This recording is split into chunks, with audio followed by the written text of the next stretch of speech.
Ramai-ramai kepala daerah mundur untuk membuka jalan dan memberi karpet merah bagi kerabatnya menggantikan sebagai kepala daerah. Ini yang sedang kita diskusikan bersama Mbak Titi Anggreni dan juga melalui sambungan telepon sudah ada mantan Dirjen Otonomi Daerah Kementerian Dalam Negeri, Prof. Johermansyah Johan. Baik Mbak Titi, sebenarnya ini kan ada celah gara-gara surat edaran dari KPU kan? Surat edaran 302. 302 KPU. Nah, ini sebenarnya kalau dibilang celah, ini bermula dari tafsir KPU terhadap apa petahana itu. Iya, betul. Nah, sebenarnya petahana itu kita melihatnya dari sisi apa dulu nih? Iya, pertama memang petahana itu incumbent ya. Incumbent itu diartikan secara harafiah orang yang menjabat begitu. Nah, kemudian ketika itu dimaknai orang yang sedang dalam jabatan, maka kemudian ada pertanyaan dari KPU daerah bagaimana waktu itu dipicu oleh kasus Pak Isran Nur yang mundur, apakah dia disebut petahana? Nah, di dalam surat edaran KPU itu menyebutkan bahwa kalau dia mundur maka dia bukan lagi petahana. Tapi kalau kerabatnya ingin mengajukan diri menjadi calon, ketika dia mendaftar sebagai calon harus sudah disertai surat penetapan pemberhentian. Dari? Kalau bupati wali kota dari menteri, kalau gubernur dari presiden. Tetap lewat mekanisme DPRD? Tetap. Jadi dirapatkan dalam DPRD, pimpinan kemudian mengajukan pengunduran pemberhentian karena pengunduran diri itu pernyataan berhenti ya dari si bupati wali kota gubernur, baru kemudian dikeluarkan SK dari Mendagri untuk bupati wali kota dan presiden untuk gubernur. Nah, sekarang saya kira karena ini sudah terlanjur pengelabuan hukum dilakukan, saya menganggapnya pengelabuan hukum. Kenapa begitu? Karena begini, ini kan tafsir, Mbak. Kalau misalnya Pak Jokowi dari wali kota Surakarta maju ke gubernur, itu kan memang ada kompetisi lebih lanjut yang dia ikuti ya. Kalau sekarang pun pengaturan berbeda. Lalu dia mundur. Tapi sekarang sebulan, 3 bulan sebelum masa jabatan berakhir lalu mundur, itu memang patut sangat kita yakini merupakan pengelabuan. Tapi kan tidak boleh dilarang juga kan mereka mundur. Ya, betul. Walaupun ada yang nggak jelas alasannya begitu. Betul. Tapi pertama kita kembali kepada sumpah janji jabatannya. Ketika disumpah itu kan memenuhi tanggung jawab, kemudian merebut kompetisi jabatan itu untuk 5 tahun. Saya kira sekarang kuncinya adalah di pemerintah. Pemerintah ingin betul-betul mendukung penerapan aturan, menjamin pemilu yang jurdil dan demokratis, tidak mendukung pengelabuan hukum, ditelaah kalau memang tinggal sebulan, 3 bulan, berakhir Agustus atau berakhir Juli, untuk apa dikabulkan? Intervensi KPU dong nanti kesannya? Bukan intervensi, ini pemerintah. Kalau misalnya ada pengajuan diri, jangan dikabulkan. Jangan dikabulkan, tunggu setelah selesai proses atau periode pencalonan. Atau seperti yang Anda gambarkan sebelumnya Mbak Titi, bahwa jabatan petahana itu adalah orang yang menjabat dari periode sekian sampai sekian. Jadi koridor waktunya memang betul-betul apakah dituangkan dalam sebuah keputusan atau apa begitu ya? Jadi ada putusan Mahkamah Konstitusi tahun 2009, putusan itu menyebutkan kalau seseorang sudah menjabat lebih dari 2,5 tahun, maka dia dianggap menjabat sebagai 1 periode. Nah, menurut saya lebih pas kalau KPU menafsirkan petahana itu adalah orang pada jabatan 1 periode. Misalnya walaupun dia mundur pada bulan Februari 2015, tapi kalau masa akhir jabatannya Juli, maka dia dianggap sebagai bupati 1 periode pada 2010 sampai 2015. Maka di sanalah tafsir petahana masuk. Karena mahkamah jelas mengatakan kalau orang sudah lebih dari 2,5 tahun menjabat, dia hitungan 1 periode. Nah, dalam konteks itu, kalau semua misalnya dihitung bukan petahana, dalam tafsir misalnya surat edaran, maka ya orang akan begitu mengakali aturannya, berjamaah mundur melakukan pengelabuan hukum. Ini juga sempat disampaikan Prof. Jo, kaget juga ternyata makin kesini makin banyak juga ya yang ramai-ramai mundur. Iya, masalahnya kalau kompetisinya betul dia kader partai, kemudian membangun partai melalui kompetisi di internal, itu mungkin bisa kita pahami. Tapi kader sih Mbak Titi, tapi kader suami. Kan sudah latihan waktu mendampingi suami atau ayah begitu kan? Itu masalahnya. Jadi jangan sampai kemudian kasus Sampang ya, kita juga dengarkan bupati bayangan, nah itu yang kita tidak harapkan. Yang bupati siapa, yang asli, yang pengambil keputusannya siapa. Gitu. Oke, Prof. Jo, bagaimana Prof. Jo soal ini? Jadi sebetulnya memang tadi definisi incumbent petahana itu yang nampaknya dicoba dicari, disiasati lah, diakali. Nah, saya kira memang kalau memang KPU bikin peraturan KPU yang pakai teknis tadi harus dibuktikan dulu dengan atau dilengkapi dengan surat pemberhentian ya Mbak Titi ya. Iya, betul. Kalau betul ada itu, nah saya kira itu menjadi adalah jalan ya untuk dia tidak sembarangan. Karena kalau dia pakai kita di Kemdagri ya pemerintah untuk bupati wali kota kan SK Mendagri. Nah itu diperiksa dulu alasannya, nggak main terbitkan SK saja. Jadi kalau alasannya itu misalnya karena berhalangan, tetap sakit, menahun gitu ya, nah tidak bisa menjalankan tugas, hilang gitu ya, nggak tentu rimbanya. Tapi kalau dia alasannya yang tadi nggak punya alasan, nah itu kita juga bisa untuk tidak mengabulkan Mbak Titi. Ya, Prof, apakah sampai urusan alasan juga harus diatur begitu, Prof?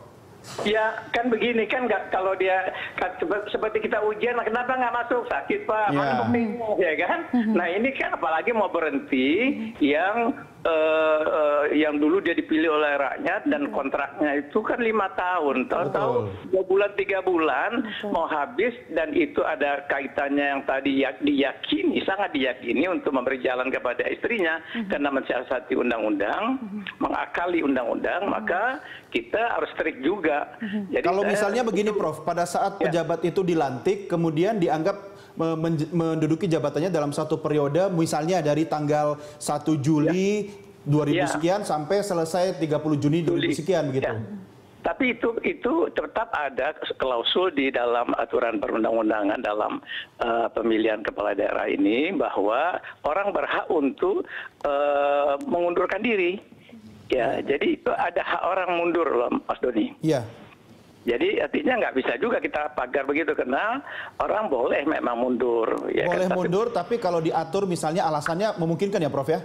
Nah iya, nah, sekarang kan kita kan mundur itu alasannya adalah alasan karena misalnya dia sedang ditahan, sedang dalam proses hukum, atau hilang yang tidak diketahui di mana keberadaannya. Tapi Prof, kan kita nggak bisa tahu Prof isi hati orang seperti apa ketika misalnya dia alasannya mundur karena menganggap.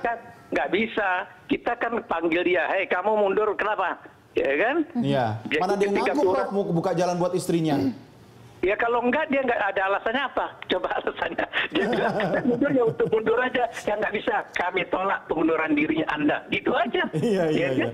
Oke, baik Prof Jo dan Mbak Titi, kita juga membuka kesempatan bagi pemirsa untuk bisa berinteraksi dalam Prime Time Talk malam ini. Sudah bergabung bersama kita melalui sambungan telepon interaktif, yaitu ada Mas Denny dari Jakarta Selatan. Selamat malam Mas Denny. Selamat malam. Ya, Pak Denny Jakarta Selatan. Silakan, ada pertanyaan atau komentar? Pertanyaan Pak, jadi silakan Pak. Selamat malam, berita satu. Jadi begini Pak, ada kecenderungan kadang-kadang memang mundurnya bupati atau wali kota tersebut kan memang kondisi dia sudah sakit begitu. Oke. Nah, sakitnya itu kemudian digantikan oleh yang masih ada kerabatnya, istrinya atau anaknya begitu. Itu satu Pak. Yang kedua, ada juga ketidakadilan dalam pilkada di daerah. Saya melihat, katakanlah kesempatan untuk PNS sengaja ditutup,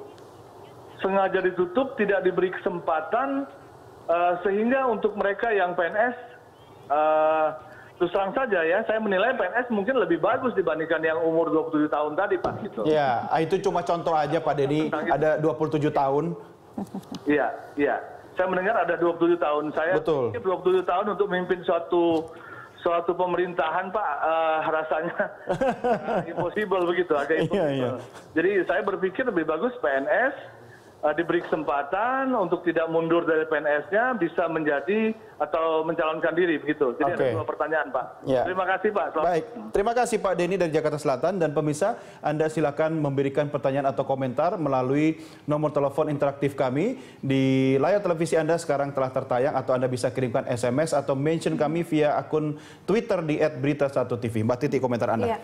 Pertama, kalau memang alasannya sakit tentu bisa kita pahami ya. Tapi kemudian seperti Profesor Jo tadi sampaikan, kalau dia tidak bisa menjalankan kewajibannya karena berhalangan tetap ya sakit itu tentu itu merupakan hak asasi. Ada keterangan dokter juga. Betul. Ya kan? Dan tentunya ada prosedur dokternya yang harus bukan dipenuhi. kerabat, ya kan? Ada prosedur. Betul.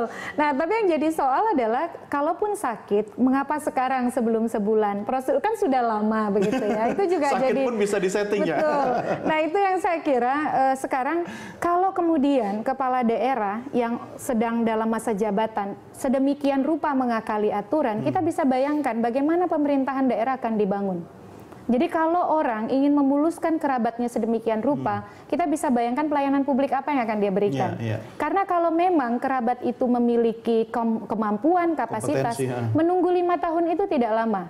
Sambil menyiapkan diri misalnya dalam jabatan-jabatan publik, pelayanan-pelayanan publik, sebagai latihan untuk tahun 2020. Menunggunya nggak lama, tapi momentumnya itu Mbak Titi, yang bagi sebagian kalangan dianggap ini adalah waktu yang sangat tepat, begitu kan? Oleh karena itu mengandalkan elektabilitas diri sendiri. Kalau memang diri sendiri itu baik di mata masyarakat, punya rekam jejak bagus, kemudian juga punya kontribusi baik untuk daerah, punya basis massa. 5 tahun itu justru akan memperkuat basis. Makin kuat tapi modalnya berkurang. Sekarang modalnya masih karena kuat. Karena mengandalkan modal pengaruh itu. Modal pengaruh yang justru ingin kita potong. Kan kita menggunakan pengaruh kuasa, jabatan si bapak, ibu, atau anak di dalam partai politik, lalu pengaruh modal. Nah, modal ini kalau modal sendiri masih oke. Tapi kalau modal dana negara yang dipolitisasi, yang dimanipulasi, bansos itu yang menjadi soal. Betul, bansos dan lain sebagainya. Ini yang ingin dipotong. Tapi kan kemudian yang kita lihat sekarang kok tidak malu begitu ya. Nah, ini partai politik yang coba-coba mengusung si kerabat, saya kira lebih baik mundur dari sekarang. Karena ini citra yang sangat buruk bagi partai politiknya, mengusung kerabat seorang petahana yang mundur di 1 bulan sebelum berakhir masa jabatan untuk ikut pilkada. 27 tahun, bukannya merendahkan usia 27 tahun ya Mbak Titi, tapi kalau dari sisi kematangan emosional, kemudian pengalaman memimpin gitu kan, perlu kita pertanyakan. Cuma mungkin begini, karena sang ayah, ini kasus saja contoh, sang ayah mungkin dianggap memiliki pengaruh yang cukup luas di masyarakat kabupaten setempat, sehingga ada deal-deal di mana mungkin anak ini sebagai ikon yang akan dimajukan, tapi kan CS-nya Bapak ini yang bisa mengcover semua begitu kan? Iya, pertama kita tidak mengenal Mbak Titi jadi kepala dinas lah nanti begitu kan, bisa dong? Iya, nah itu yang kan yang ingin kita potong. Apa bedanya kita yang dengan dulu memberantas korupsi, kolusi, nepotisme? Jadi kita tidak mengenal shadow leadership di sini, tidak ada pemimpin bayangan. Karena kepala daerah itu adalah kompetisi jabatan publik yang jelas diperebutkan oleh pasangan calon, bukan kemudian ada peluang-peluang untuk hanya sekedar boneka. Kapan kita majunya begitu ya? Urusan demokrasi saja kita mestinya sudah melangkah kepada hal-hal yang lebih substansial. Artinya kita juga harus mengedukasi publik, pemilihnya. Saya kira tidak hanya mengedukasi tapi juga menggerakkan publik untuk menolak praktek-praktek ini. Kemudian memberi hukuman kepada partai politik yang berani coba-coba mencalonkan kandidat kerabat dengan petahana yang akal-akalan. Jadi saya kira kampanyenya harus kita perluas. Tapi Mbak Titi, ada satu celah nih. Kalau misalnya yang maju putranya petahana, kemudian umur di bawah 30 tahun, ganteng kayak pemain film Korea, ya para pemilih juga pasti kita nggak bisa maksa gitu kan? Iya, iya. Dapat gantengnya, habis itu tersiksa 5 tahun mau yang mana? Jangan bicara soal Zumi Zola loh, saya nggak bicara itu loh. Oke, baik, Mbak Titi tetap bersama kami, Prof Jo juga tetap bersama kami. Kita lanjutkan di segmen berikutnya. Pemirsa, kami segera kembali sesaat lagi.